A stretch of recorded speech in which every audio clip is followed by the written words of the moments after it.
Coming up here on Mountain News this morning, Eastern Kentucky road crews keep a close eye on the forecast, and Governor Andy Beshear warns folks about possible icy conditions as a winter storm moves through the Commonwealth. Dedicated to Eastern and Southern Kentucky, this is WYMT Mountain News this morning.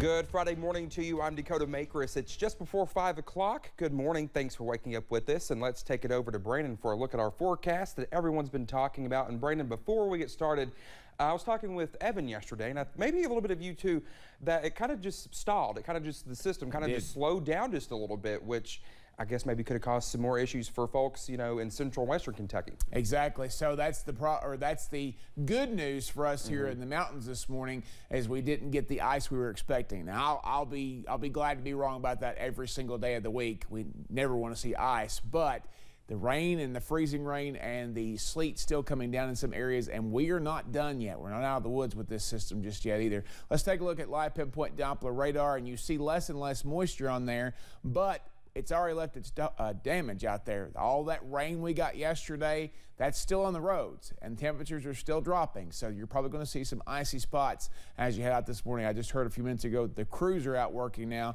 trying to get the salt down. So hopefully that'll make a difference there as we start to through our daytime hours. New this morning, they have transitioned over the winter storm warning in Rowan County, who was under the ice storm warning, to a winter weather advisory. That goes to 10 o'clock in the morning for the northern counties and 1 o'clock this afternoon for the southern counties. A couple of counties like Lawrence County, Kentucky, and Wayne County, West Virginia, still under that winter storm warning, but I expect that to go away pretty soon. Temperatures, the warmest spots in our entire region, 36 in Middlesboro and Jacksboro. Everybody else is basically freezing or below this morning, and it is almost 20 degrees colder in many areas this morning than it was this time yesterday. Your weather app forecast, download that. It's a great tool to have.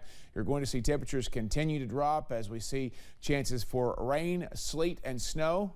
I guess rain, freezing rain, sleet, and snow going through the daytime hours will stabilize in the upper 20s a little bit later on. Dakota? All right. Thank you, Brandon. Well, we're taking a look at conditions here in Perry County as temperatures drop this morning. Let's check in live with WYMT's Cameron Aaron. Cameron, how's it looking out there? Dakota, it's pretty chilly out here this morning in Perry County. As Brandon just mentioned, those temperatures are falling off into those lower 30s to even upper 20s in spots.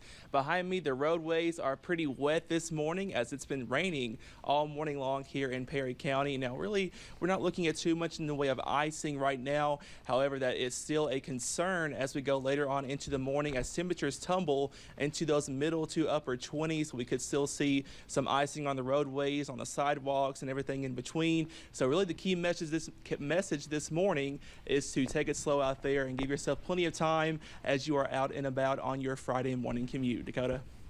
All right, Cameron, thank you so much. Well, there has been a little bit of traffic in our area this morning, but nothing major, with all of the main and secondary roads pretty saturated after all of the rain we've been seeing. Our buddy Forbes has more conditions over in Paintsville. Those looking outside may just see wet roadways and think it's fine to drive. But between the winter mix that came down overnight and the temperatures across the region, officials urge against any unnecessary travel. Road crews are still out in full force, taking on the weather and treating the roads as that water continues to drizzle down.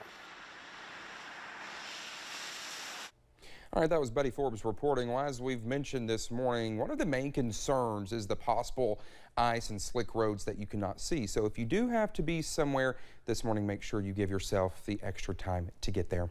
Well, as Big Sandy road crews are keeping their eyes on the forecast as the winter weather has moved through our region, road crews have been prepping all week, but the main efforts have to wait until ice is on the ground. So work crews are all on calls. Now, once the ice falls, workers say there are certain factors like fallen trees and power outages that could create an even trickier night for cleanup and clearing efforts. When utility lines are tangled in down trees, that's something that we do not clear those trees until the utility companies have a chance to come out there and address those lines. We don't want to take a chance on a line being alive or it being restored and we're not aware and we're out there working. Well, crews say they plan to battle the ice as it comes down, and like we have been saying, you are encouraged to stay home and give crews room to work. Much of northern and central Kentucky are already seeing the impacts of the freezing rain. Government offices in Elizabethtown closed at noon yesterday, and emergency warming shelters have been put on standby. At the Pritchard Community Center, a large portable generator, as well as trailers with medical supplies and items from the Red Cross, have been stationed if they're needed. The ice threat kept grocery stores very busy. The manager at this E-Town grocery store says this is the busiest they've been since the start of the pandemic, as shoppers prepped for winter's worst.